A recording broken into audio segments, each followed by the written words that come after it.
جب ہم عشق حقیقی، قرب الہی اور اللہ سے قرب کے ٹاپک کو کور کرتے ہیں تو لوگ یہ سوال کرتے ہیں کہ کیا پھر دنیاوی چیزوں کو چھوڑ دیا جائے؟ کیا اس دنیا کو ترک کر دیں؟ کیا ہم دنیاوی تعلیم بھی نہ حاصل کریں؟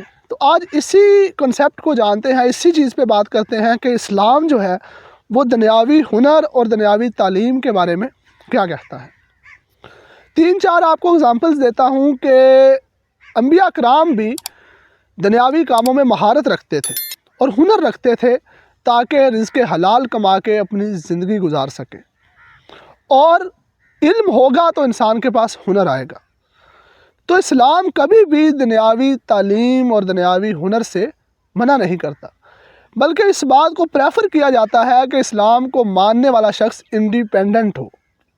انڈیپینڈنٹ اس ٹرم میں کہ وہ خود سے ہنر رکھتا ہو کمانے کا، وہ خود سے علم رکھتا ہو چیزوں کا، تاکہ وہ چھوٹی چھوٹی چیزوں کے لیے، اپنی زندگی کی بیسکس کے لیے دوسرے لوگوں کے اوپر ڈیپینڈنٹ نہ ہو۔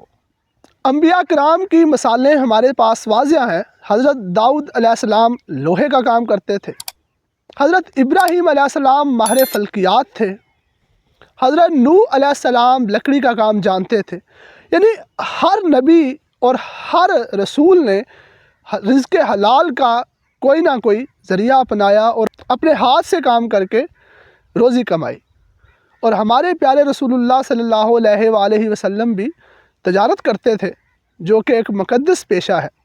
یہ مثالیں واضح کرتی ہیں کہ ایز اے مسلم ہمارے اوپر دینی اور دنیاوی دونوں علم حاصل کرنا بہتر ہے اور فرض ہے۔